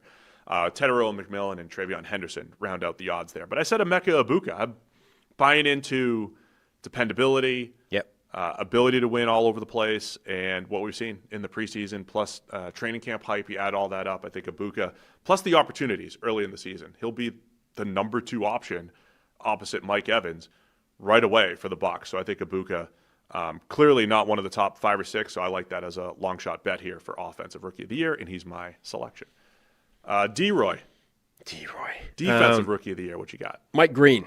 I think he's looked pretty dynamic and productive and special throughout the preseason, and he's going to be getting a lot of snaps on a very good defense with a team that's looking like they're one of the best in the league. All those things help a case for Defensive Player of the Year, or Defensive Rookie of the Year, rather. I mean, he becomes, because he fell to the second round with top 10 tape, and the fact that maybe he's got power to his game. Yep. But the bend and burst that he showed in the preseason, and the fact that they have Kyle Van Noy and Odafe Owe already, and they could sprinkle Mike Green in there as well. Incredible depth now in that front 7 for the Ravens. He's a big wild card for just the overall season. Because if he's special, just like the guy I'm going to pick, if you have a special pass rusher as a rookie, which is possible, it changes the course of the defense and what they're capable of doing. So Green for you. I'm taking Abdul Carter. He is the favorite at plus 185. Mike Green is fourth at plus 1,100. So similar to Defensive Player of the Year, it's all edge rushers, the top four. Abdul Carter plus 185. The second player is Jalen Walker plus 950. Michael Williams and Mike Green plus 1,100. All of those guys had top 10 to 15 type of tape, and Green goes in the second. I would be pretty amazed if Michael Williams won Defensive Rookie of the Year. I would be surprised because I think the best thing he does is set the edge, play the run. And so he would, for him to have 8 to 10 sacks, I think would be surprising right off the bat. Travis Hunter plus 1,300, who I mentioned, Jihad Campbell at plus 1,500. Do you think Hunter, if he does play some kind of two-way deal, whatever, during the course of the season, do you think simply doing that gives him any kind of better chance to win either one of the awards? Oh, yeah. Like, is he going to get some kind of boost? Yes. For Defensive Rookie of the Year or Offensive Rookie of the Year simply because he's also played the other side? What did he win? He didn't win the Biletnikoff. He won the DB Thorpe Award. And I think, was he the best? Like, was he the best receiver? Was he the best defensive back? No, but he was by far the best both. Right. So I think it probably helped him. But you also, I honestly wonder if you should. Like, is it a better achievement to be in the running for being one of the better, defensive or offensive rookies whilst you're also doing the other one at the same time? I have time for that argument. Like, if you want to say, Abdul Carter went out there, got 12 sacks as a rookie. He was very good. Travis Hunter went out there, played pretty good cornerback as a rookie, but was also playing wide receiver and got 50 catches. I will absolutely listen to somebody making the argument that Travis Hunter's defensive performance is better than Abdul Carter's because he was also a 50-catch slot receiver. Even if you just word it differently, and I know the Ashton Genty people last year when they were discussing Heisman were just anti-snap people. Yeah. But if you just said, he's playing 65% of the snaps on offense, and he's Defensive Rookie of the Year candidate, playing great, he has 6 interceptions or whatever, that's a good enough argument. He's doing this while contributing 65% of the snaps on offense. No matter what, whether it's 50 catches, 70 catches, doesn't matter to me. The fact that he's doing that with a little break absolutely should be a part. And you're an AP voter, Sam, so you can consider this. And it's sufficiently vague that I think you can make that argument and it stands up, right? Like, you could equally, the flip side of that, I think, is legitimate as well, which is I don't care what he's doing on offense. You should only focus on the defensive side, right? I think that's a perfectly valid argument as well. But because the award is sufficiently vague in instruction, I think you can also make the case that the opposite is true, which is simply playing the other side of the ball makes his performance on the other side better. Like, it's more impressive because he's also doing it whilst doing something completely different on the other side at the same time. He's going to be a really interesting... I don't know how 50 different AP voters are going to treat that. I would imagine you're going to get 2 different, distinct camps. The people that do weight it and say that should boost him, and the other people that are like, no, I don't care. Have you not learned as an AP voter? So it'll just be me and 49 people that treating it the same. You cannot have nuance. Like, Abdul Carter's going to have 15 sacks. Travis Hunter's going to play 100% of defensive snaps. 80% of offensive snaps. He's going to have 100 catches and only like 2 picks on defense, but he's going to have lockdown coverage. And you're going to go and say, this is incredible. And everyone's going to vote for Abdul Carter. What I've learned is when I think there will be 2 distinct, groups of people, actually there's just going to be 49 people and me on an island. You're trying to bring some nuance to this one vote. And the vote just gets broadcast out there. No context whatsoever. Right. I picked Brock Bowers. Yes. No discussion around, just here's the pick. The discussion happens here on Check the Mic. So we'll be able to pick your brain about it. But the Commanders fans, they don't care. Well, this is one... They didn't care last year. That's one where... the Travis Hunter thing, it's one where normally you have an instinct about these things, like how you feel about a certain thing. I honestly don't know how I feel about that, whether it should or shouldn't count towards like your individual side of the ball. Like if 2 different people, if there was you and somebody else, and you were arguing both sides of that to me, I think I would be receptive to both arguments. I think what could happen with Hunter, it's the flow and the feels that you get while watching this. So forget what the stats look like. If he has like a game-tying touchdown and then comes back the next drive and breaks up a pass on third down. You Individually know what I mean? is the reason they win a game. That's what I mean. It'll be about the feels a little bit more with Hunter, and that's not wrong, man. That is, I want to repeat this. Do not downplay how special the Travis Hunter story can be. No matter what you believe as a player, and we have our listeners and viewers, they're all over the place on this, right? He's an average player at this, and an average receiver, and an average DB, and what have you. Don't downplay the story of what he's trying to do.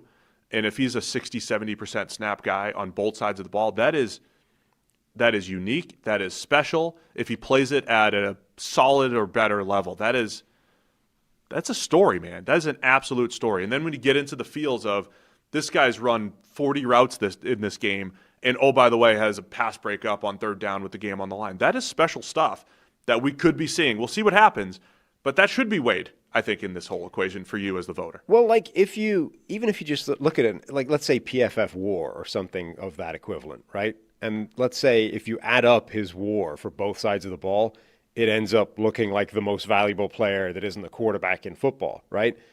You could then argue, well, let's just designate him one side of the ball or other. He should be Rookie of the Year, right? Yeah. And you just need to pick one.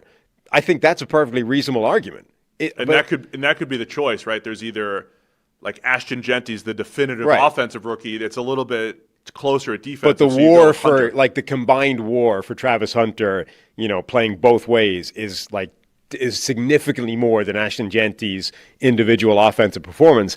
I think it's a perfectly reasonable argument to say we just call him either offense or defense, and he should be Rookie of the Year. But I also have time for the argument that you just say, no, look, defensive Rookie of the Year is only for defensive plays. I don't care what he did on offense. I think either side of that argument, I think, is perfectly acceptable to make right now. I can't wait till you're making nuanced AP voter discussions and I don't like that. I don't have an instinct on that. I feel like both sides are perfectly valid. You've got to see it play out, and I think if there are some highlight moments where him playing both in a game, like you'll feel it. You'll know it when you see it. You'll know it when you see it, Sam. How about Coach of the Year? Here are the favorites: Ben Johnson plus 650, Mike Vrabel plus 750, Liam Cohen plus 1,000, Aaron Glenn plus 1,100, Pete Carroll plus 1,400, Mike McDonald plus 1,400. Okay. Where is my guy? Matt LaFleur is going to win Coach of the Year this year because the Packers are going to win that division. He's going to, they're going to have the season the Vikings had a year ago where Kevin O'Connell was being talked up as Coach of the Year. Matt LaFleur has basically had the same career as Kevin O'Connell, but with a worse PR team.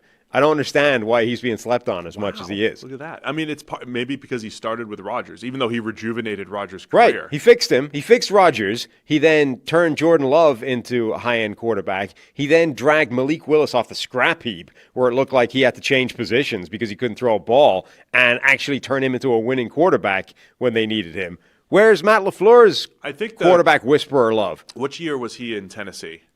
The confounding variables were like LaFleur had a couple opportunities as offensive coordinator where maybe he didn't get the most out of Marcus Mariota. He's apparently plus 2,200, which is the 13th best odds. Because you know what this stupid award is. 13th best.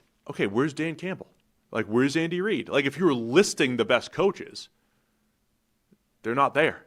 Where's Kyle Shanahan? Where are the guys that are acknowledged as, if I was starting a team tomorrow, who do I want as my coach? Well, I mean, none of those guys have the best odds because this is all about how you do relative to expectations.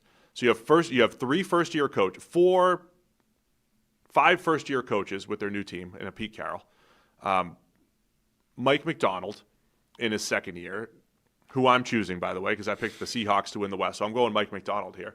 It's a stupid award because it's not picking the best coach. It's like who did better against our perceived expectations before the season? But I'm taking Mike McDonald because I think he's a good coach and he's going to get the most out of the Seahawks who win the division in my predictions. Okay. You know how this is. It's not really the best coach. It's the coach of the year. Well, it's ironic because we spent his entire career saying Belichick should have won Coach of the Year every year. And now we're like, actually, was it just Tom Brady the whole time? Maybe Belichick wasn't even good. Maybe we were wrong.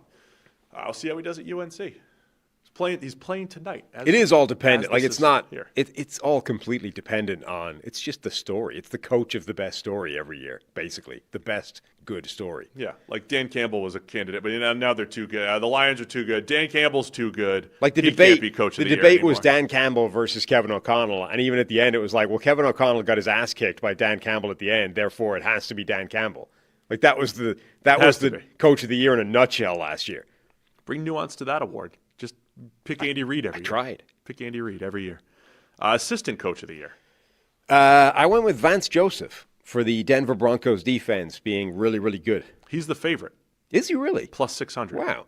So we've got Vance Joseph plus 600. I didn't look at the odds. I didn't expect him to be favored. Me neither. I just went pure feels and instinct on this. So Vance Joseph plus 600, Brian Flores plus 800, Robert Saleh plus 800. Back to the Niners. I like that one. Vic Fangio plus 900, maybe a little Super Bowl. Sometimes you get the year later, kind of like the Pro Bowl vote. Yep. You get him a year later, plus 900 for Vic. Steve Wilkes plus 1,100, and Matt Eberflus plus 1,400 in Dallas.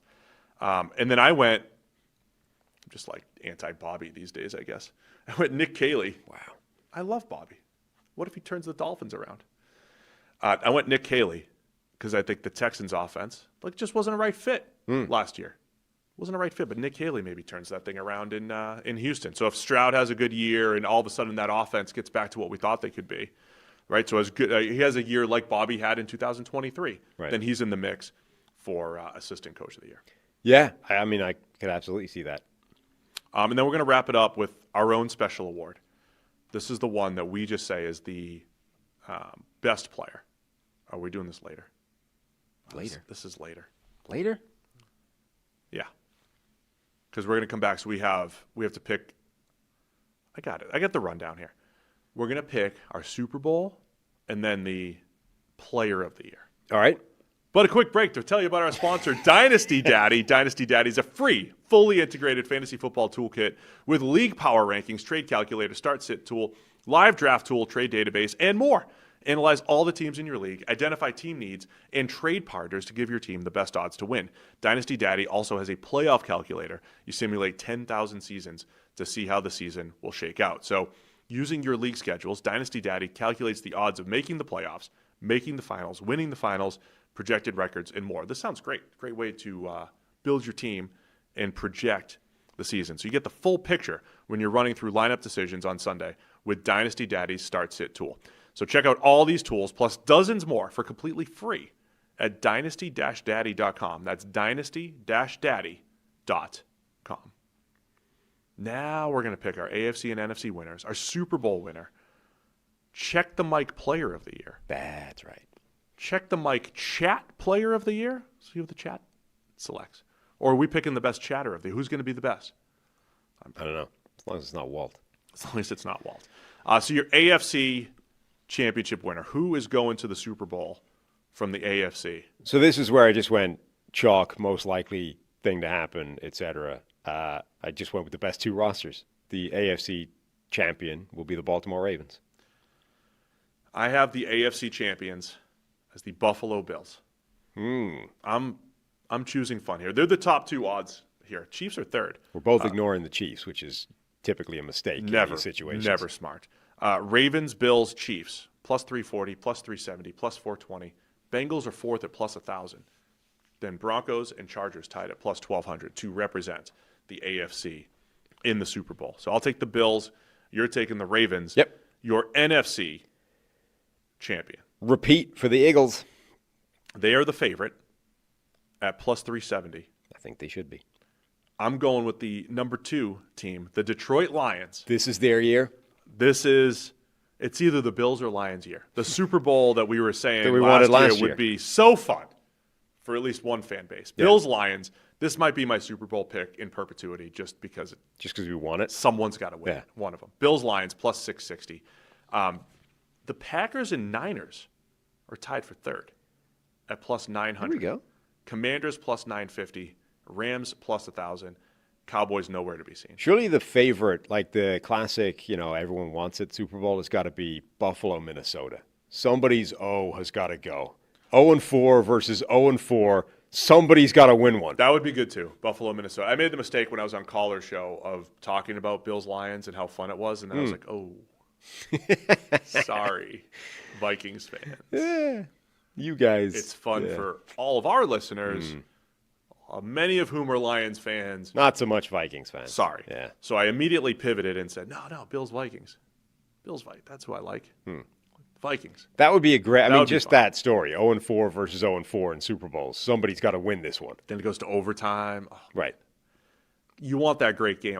The excitement for one fan base, the heartbreak for the other. Can you imagine how crushing it would be to lose that game, though? Like you go 0-5 in Super Bowls against an 0-4 team heading into that game. Like that would be. I don't know where we go from here. This is rock bottom. Either way, the Bills need to make the Super Bowl for stories. For stories. So I'm taking Bills Lions. You're taking Eagles Ravens. Who is what Super Bowl is this? Where are we? Yeah. Super Bowl 60. This is 60, right? This is 60? Yeah. Super Bowl LX. 60. Who's going to win in your world here, Sam? Who did I put winning? The Ravens. Baltimore. Lamar Jackson. They do it. They get over the hump. They're the favorites at plus 700. And who did I choose? I took the Bills. Because of the stories. Bills over the Lions in the Super Bowl. Sorry, Lions fans. Oh, I apologize. I also, on the side, just put my AFC I put Bills over the Ravens in the AFC Championship. I have Lions over the Bucks in the NFC Championship. Wow. Baker Mayfield being a game away from the Super Bowl? What I want to know is why the Super Bowl odds, the Packers, Niners, Commanders, Rams, all have better odds than the Bucks. I don't know. Hey. I don't know if I buy that. No faith in Baker. And Todd Bowles as a combo here. So Bills over Lions for me, Ravens over Eagles for you in the Super Bowl. Send your Super Bowl picks. I mean, those are worthy, right? Those are worthy bold picks, aren't they? Super Bowl picks, if someone hits those. Sure. Get a bunch of those in. Send all your Super Bowl picks. And then again, check the Mike Player of the Year. This was your favorite. Explain what you want to do here. Well, the MVP award is both stupid and contemptible, and I hate it. Because in almost every other lose sport. Your vote. You're going to stop. You're going to lose. I'm not. I like all the other votes. The AP voting system, the whole thing is great. Just MVP as a concept sucks, and I don't like it. You're going to lose your vote. I mean, Tony Dungy forgot his ballot. Chris did something illegal. He lost his vote. You can lose your vote. They strip people of votes. There's people like me dying to be one of the top 50 voters in the world. And if you keep talking poorly about the awards, you're going to lose. I'm just trying to make the process better. I've helped along the way. I fed them special teams data once upon a time. Like I'm helping the system. Okay. I'm just saying in every other sport, basically, the most valuable player is also MVP is just a dumb thing that Americans call the best player award every single year, right? And in every other sport except football, the most valuable player is also the best player, basically, most of the time, right? Michael Jordan, MVP, he's also just the best basketball player. It works in every other sport. But in football, the most valuable player is the quarterback. Everywhere. No matter who you are in the NFL, the most valuable player is your quarterback. It doesn't matter if he's the best. He might be the 16th best player on your team. He's the most valuable. So this is the problem.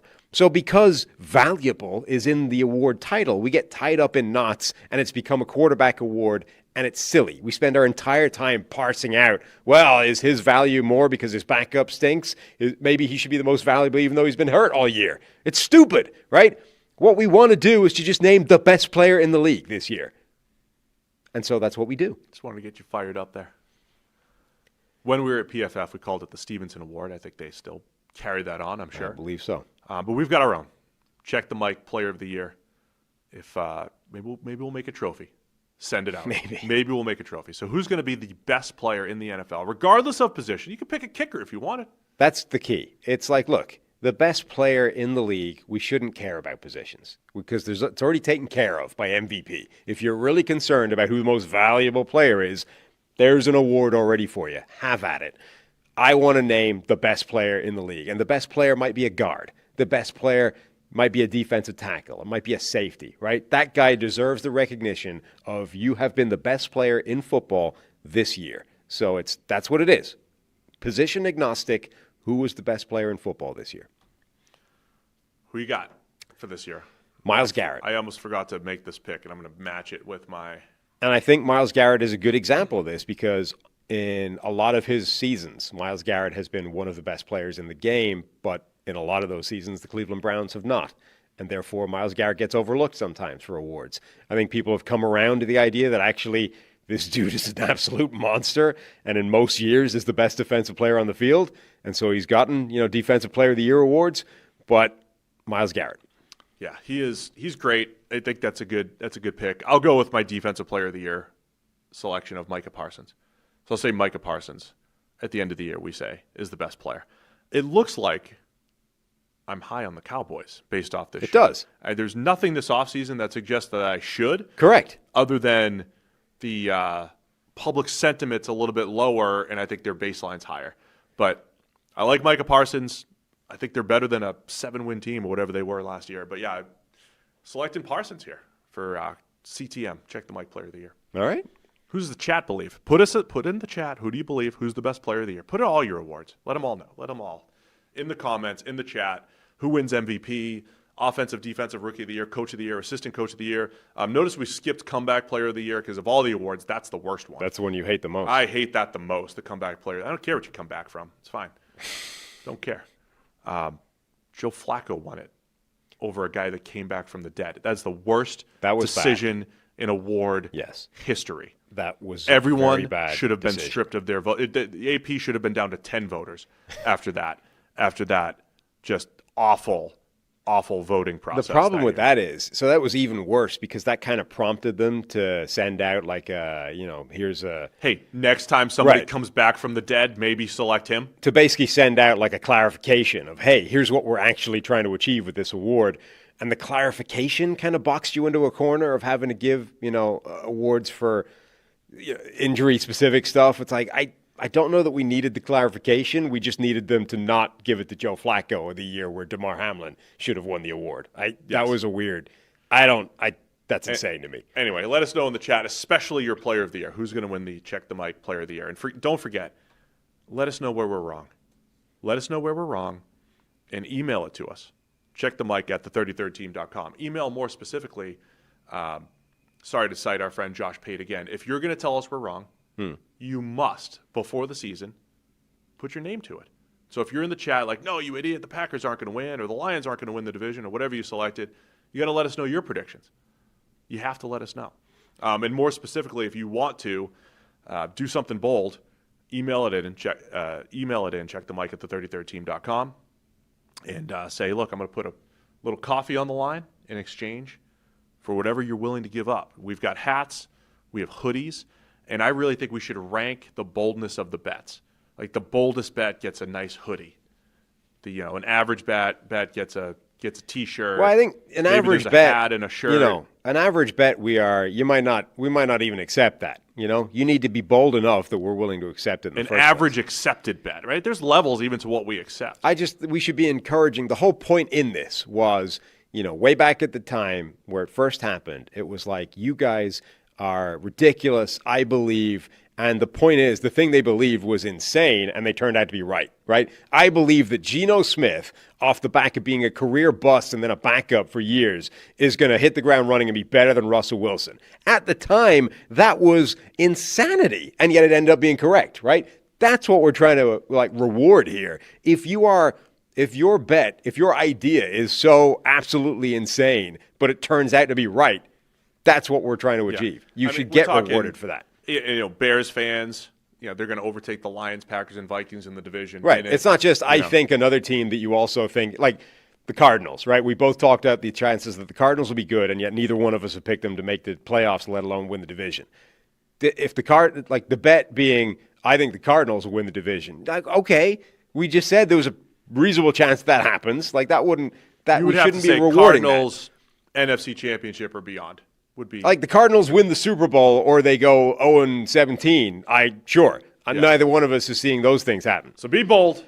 Let it go. Check the mic at the33rdteam.com. That'll be Wednesday's show. So we'll go through all the best ones Wednesday. We'll kind of tie up any loose odds and ends with the offseason. And then it's full go. Thursday morning, 9 a.m., full Week 1 preview. Don't forget to subscribe, especially to the YouTube channel. Follow on Spotify as well. We could go live at any time on YouTube here. Live at any time. We might have something special planned for opening night. Maybe. Thursday night. We'll see. You have to be subscribed. We should put a goal in, like if we get to 60,000 subscribers or something crazy, we'll go live on Thursday night and do a watch along. We're dabbling in the watch along world, and we might have some announcements about YouTube memberships coming up here. Yeah, that could be fun as well, which maybe we were supposed to do today, but we'll do that on Wednesday. Yes. YouTube memberships, something to keep an eye on here. Get yourself in the Discord. Sign up to the Sleeper Leagues, both the Pick'em. I mean, you can sign up to one or both. Pick'em and a Survivor League. Either way, myself, Steve, and Steve's son, Harry, will be playing along with everyone that's joined in. And if you win, you get some merch. If you haven't done those yet, get to the Discord and do that because we will reference your name. Like if you're in the top 5, we'll list the top 5 every week. Like you could really be a part of the show, which also might be part of our memberships coming up soon as well. Getting you guys involved in being a part of the show. Any other housekeeping? No, on the way out I believe here? That's it. Subscribe, follow, sign up for the stuff, email us, do all the things. Rewind if you missed what I said, but just make sure you do all the stuff. All right, big show on Wednesday. Season starts on Thursday. Thanks to everybody for tuning in. We'll see you Wednesday morning, 9 a.m. with more. Check the mic.